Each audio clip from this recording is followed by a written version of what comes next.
આઈ એમ speechless. મને ખરેખર નથી સમજાતું કે કયા શબ્દથી આ ફિલ્મનું રિવ્યૂ કરવું. મારું મગજ બેન્ડ મારી ગયું છે અને ખરેખર મને નથી સમજાતું કે આને રિવ્યૂની શરૂઆત હું ક્યાંથી કરું અને મને ખરેખર નથી સમજાતું કે આનું હું રિવ્યૂ કેમનો કરીશ. આઈ એમ સ્પીચલેસ. અને ભાઈ, in this video, this film is going to face some serious and hard and harsh criticism. આ રિવ્યૂ બહુ જ હાર્શ રહેશે. અને ભાઈ, મેં છે ને હું ઇન્ડસ્ટ્રીના ઘણા બધા અમુક લોકોને ફોલો કરું છું અને થોડા ઘણા દિવસો પહેલાં મેં એવી વાત સાંભળી હતી કે ગુજરાતી ફિલ્મ ઇન્ડસ્ટ્રી જે છે એ ફિલ્મ ક્રિટિક્સને બેન કરવાની વાતો કરી રહી છે. અને આઈ થિંક જે પણ મારા જેવા છે જે રિવ્યૂ કરે છે એમના ઉપર કોર્ટ કેસ કરવાની વાત ચાલી રહી હતી નેગેટિવ રિવ્યૂ આપવા બદલ. એવી બધી વાતો મેં સાંભળી હતી. અને મારી વાત કરું તો આ વિડીયો એ કારણ બની શકે છે કે ફિલ્મ ઇન્ડસ્ટ્રી મારા ઉપર કેસ કરી દે. પણ તમને ખબર છે, મને જરાય બીક નથી લાગતી. કારણ કે જો આ ફિલ્મને લઈને મારા ઉપર કેસ થયો તો એ કેસ હું આરામથી જીતી જઈશ. અને let's just imagine the situation કે મારી ઉપર કેસ થયો અને મને મારા ડિફેન્સમાં બોલવાનો ચાન્સ મળ્યો. એટલે હું કહીશ કે જજ સાહેબ, તમારે મને જે પણ સજા દેવી હોય એ સજા હું સ્વીકારવા તૈયાર છું. પણ તમે એક વખત આ ફિલ્મને જુઓ અને આ ફિલ્મ જોયા બાદ જો તમને લાગે જો તમને લાગે કે હું સજાને લાયક છું, હું તમારી જે પણ સજા છે હું એક્સેપ્ટ કરી લઈશ. અને જો જજે મારી આ વાત માની લીધી અને એમને આ ફિલ્મ જોવાનું નક્કી કર્યું અને એમને આ ફિલ્મ જોઈ, તો આઈ એમ 110% શ્યોર દેટ જજ મને જવા દેશે અને ફિલ્મના મેકર્સને પકડશે અને ફિલ્મના મેકર્સને કહેશે કે શું બનાવ્યું તમે, આવી ફિલ્મો બનાવો તમે. જજ મને ખરેખર કોઈ પણ સજા વગર એમને જવા દેશે અને આવડા લોકો ભરાઈ જશે. અને ભાઈ, ખરેખર આ ફિલ્મની અંદર જે રીતે પોલીસના બધા જ કેરેક્ટરને બતાવવામાં આવ્યા છે, જે રીતે આ બધા જ કેરેક્ટરને પ્રેઝન્ટ કરવામાં આવ્યા છે, આઈ એમ ડેફિનેટલી શ્યોર કે આ જોઈ જજ જે છે એ ગરમ તો થશે. અને ભાઈ, બહુ આશ્ચર્યની વાત છે કે આ ફિલ્મ સાથે એક બહુ જ મોટી કોન્ટ્રોવર્સી થતાં બચી ગઈ. કારણ કે જે રીતે આ ફિલ્મની અંદર પોલીસવાળાને બતાવવામાં આવ્યા છે એ બહુ જ ભાઈ, એક વસ્તુ અલગ છે કે ભાઈ તમે પોલીસવાળાને રિશ્વત લેતા બતાડો અને એમનું કરપ્શન બતાવો, એમના ભ્રષ્ટાચાર બતાવો. આ તે આઈ થિંક પોલીસવાળા પોતે પણ એવું બધું જોશે તો કદાચ એમને એટલું બધું ખરાબ નહીં લાગે, એમને એ રેપ્રેઝન્ટેશનથી એટલો બધો વાંધો નહીં થાય. પણ જો પોલીસવાળા આ ફિલ્મને જોશે ને, આઈ એમ ડેફિનેટલી શ્યોર કે એમનું રિએક્શન કંઈક આ રીતનું હશે. એટલે આ લોકોએ શું અમને ઠોકું સમજાય? એટલે હા, કંઈ પણ બતાવે છે. અને જેમ કે મેં કીધું, તમે પોલીસવાળાને નેગેટિવ રોલમાં બતાવો એ એક અલગ વસ્તુ છે, પણ આમાં જે આ ફિલ્મમાં એમને જે રીતે બતાવવામાં આવ્યા છે એક બહુ જ મોટી કોન્ટ્રોવર્સી થતાં બચી ગઈ. અને એ કોન્ટ્રોવર્સી ના થવાનું કારણ પણ એ જ છે કે આ ફિલ્મ એક ફ્લોપ હતી. જો જાજા લોકોએ જોઈ જ ના હોય તો પછી કોન્ટ્રોવર્સી કેમ નહીં થાય? Anyway, let's begin the video.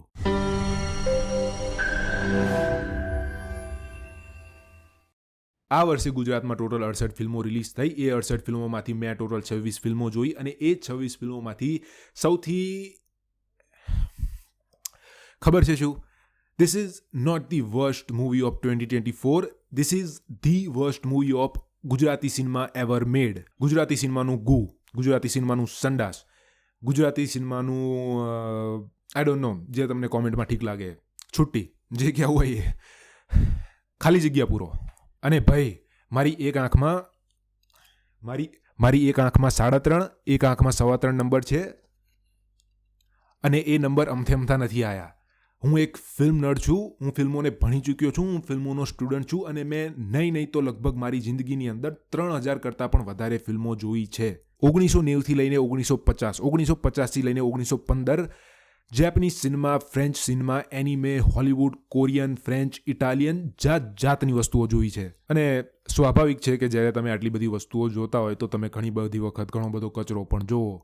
અને એમાં પણ મેં જે અમુક વસ્તુ જોઈ છે એટલી બધી ખરાબ હતી કે જેને તમે જોશો તો તમે લિટરલી મને એવું કહેશો કે એટલે ભાઈ તારું મગજ બગજ ઠેકાણે છે ને, આવી ખરાબ ફિલ્મો તું જોઈ જમનો એક જ. અને કહેવા હું એ માગું છું કે આટલી બધી મેં ફિલ્મો જોઈ છે, મેં ઘણી બધી ખરાબ ફિલ્મો પણ જોઈ છે. અને આ બધી જ ખરાબ ફિલ્મોમાંથી આ બધી જ મેં મારી જિંદગીમાં જેટલો કચરો જોયો છે એમાંથી જો સૌથી મોટામાં મોટો કચરો કોઈ હોય તો એ હતો Danny Jigar. This is the worst film I have ever seen in my entire fucking life.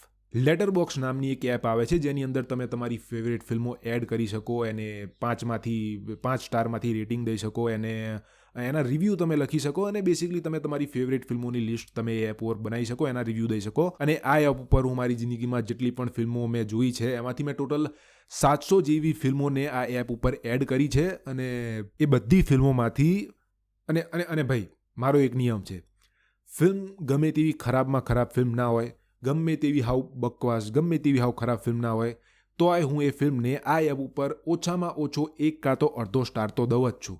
આ મારો નિયમ છે કે ભાઈ ગમે તેવી ફિલ્મ હોય એટલે એને અડધો 1 સ્ટાર તો દેવો.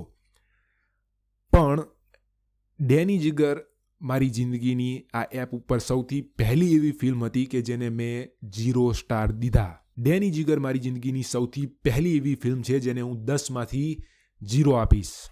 અને તમે મને એવું પૂછશો ને કે describe this film in 1 word, ખાલી એક જ શબ્દમાં આનું રિવ્યૂ આપતું, તો હું આ ફિલ્મનું રિવ્યૂ આપતા કહીશ કે મેન્ટલ ટોર્ચર. અને ભાઈ હું પોતે એક ફિલ્મ મેકર છું. મેં અત્યાર સુધીમાં એક ફીચર ફિલ્મ અને 2-3 જેવી શોર્ટ ફિલ્મ પણ બનાવી છે. અને જે ફિલ્મો કદાચ તમે જોશો તો તમને કદાચ એ ફિલ્મો એટલી બધી નહીં ગમે અને તમે પણ કદાચ આ મારી ફિલ્મોને એક કચરો જ ગણશો. પણ હાવેવર તમે જ્યારે મારી એ ફિલ્મો જોશો તો તમે એક વસ્તુ તો નોટિસ કરી શકશો કે ભલે ફિલ્મ જેવી હતી એવી, ભલે ફિલ્મ ગમે તેટલી ખરાબ હતી, તમે મારી એ ફિલ્મની અંદર મહેનત, એફોર્ટ અને પેશન તમે જરૂર જોઈ શકો કે ભાઈ આને જે પણ બનાવ્યું છે, ભલે જેવું બનાવ્યું એવું, ફિલ્મમાં આનું પેશન તો હતું, ફિલ્મમાં આને એફર્ટ તો નાખ્યો છે. પણ this film Danny Jigar feels like કે કોઈ પણ જાતના એફર્ટ વગર કે કોઈ પણ જાતના પેશન વગર આ ફિલ્મને બહુ જ શું કહેવાય આમ મહેનત વગર બનાવી હોય એવું લાગે છે. કૃષ્ણદેવ યાજ્ઞિક આ ફિલ્મના ડિરેક્ટરે કદાચ સાઉથની એક ફિલ્મ જોઈ હશે જેનું નામ હતું Pinky Penky Ponky father is a donkey. Original નામ શું છે તો મને નથી ખબર, પણ કૃષ્ણદેવ યાજ્ઞિકે આ ફિલ્મ જોઈ હશે અને આ ફિલ્મ જોયા બાદ કદાચ એમને એવું થયું કે હું પણ આના જેવી એક ફિલ્મ બનાવું. અને બેસિકલી આ એક નોન સેન્સિકલ કોમેડી ફિલ્મ હતી અને ડેની જીગર પણ એ જ જોનરાની ફિલ્મ છે.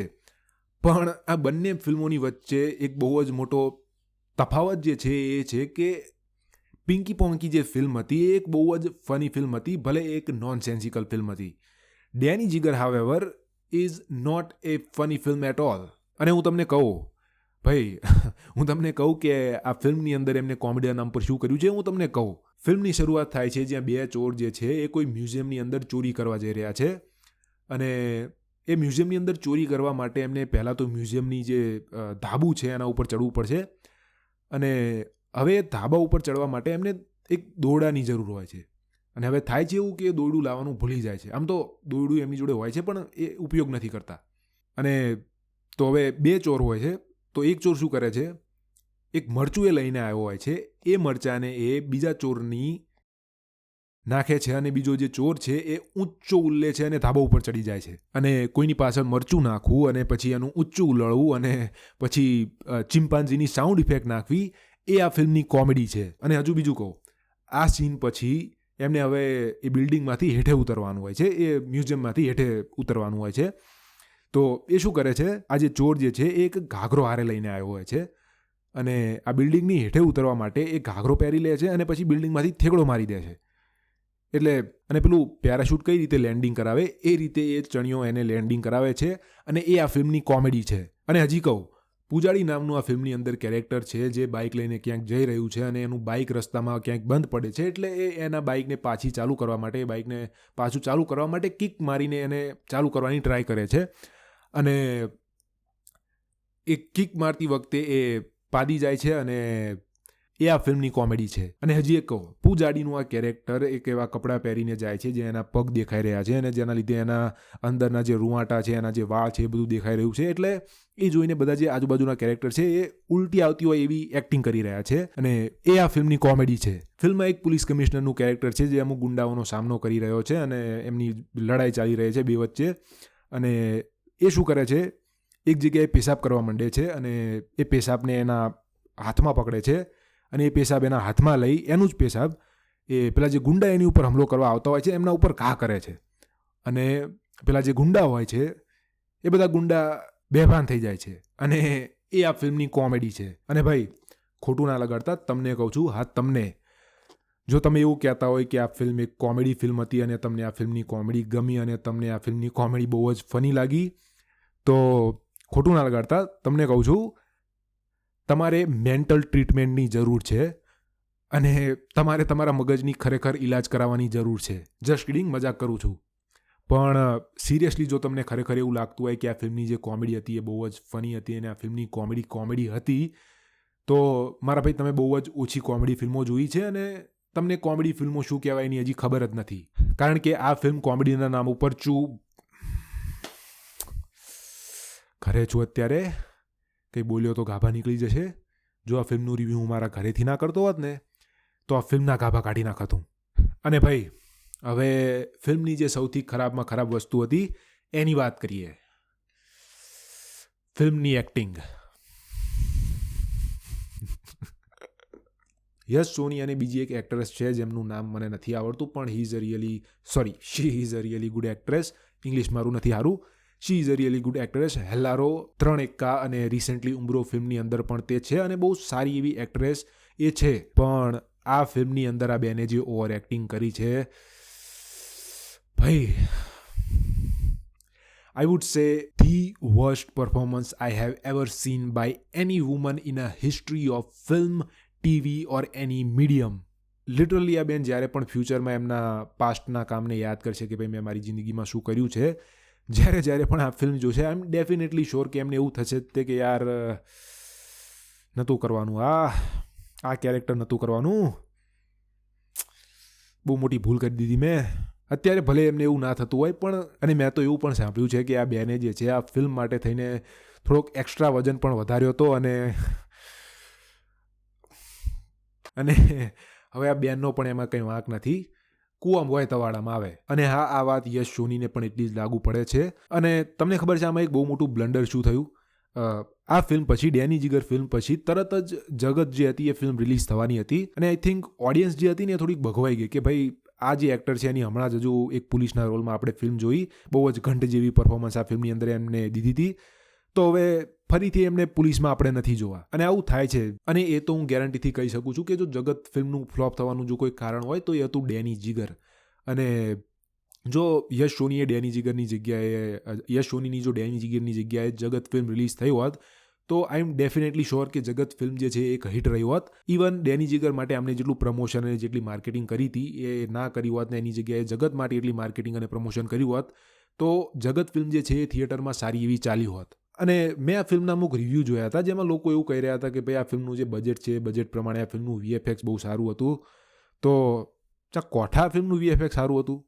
આની કરતાં તો પેલા યુટ્યુબમાં જે કોમેડી સ્કીટ વિડીયો બનાવે છે ને એમના VFX સારા હોય છે. ઇવન જે ફિલ્મનું બજેટ હતું એ બજેટ પ્રમાણે પણ આ ફિલ્મનું જે VFX હતું એ આવું ઘંટ જેવું હતું. અને યાર બહુ જ દુઃખની વાત એ છે કે આ ફિલ્મના જે ડિરેક્ટર છે, જે ડિરેક્ટરે આ ફિલ્મને બનાવી છે, એ મારા ગુજરાતી સિનેમાના one of the most favourite director છે. અને આ જે ડિરેક્ટર છે એમને છેલ્લો દિવસ, કરસનદાસ પેન, યુઝ, રાડો, વશ જેવી બહુ જ સારી ફિલ્મો બનાવી છે.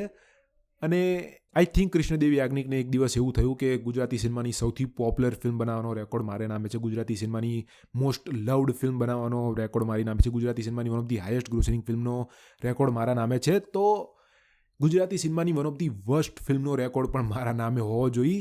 અને એટલા માટે આઈ થિંક એમને ડેની જીગર ફિલ્મ લખી, એટલા માટે એમને ડેની જીગર ફિલ્મ બનાવી. અને ભાઈ બીજું એક દુઃખ એ પણ થાય છે કે યાર હું પોતે એક ફિલ્મ મેકર છું અને જો મારે એક ફિલ્મ બનાવી હશે આ બજેટની આજુબાજુ તો ભાઈ મારી જિંદગી નીકળી જશે આ બજેટને ભેગું કરતાં ત્યારે હું એક ફિલ્મ બનાવી શકીશ.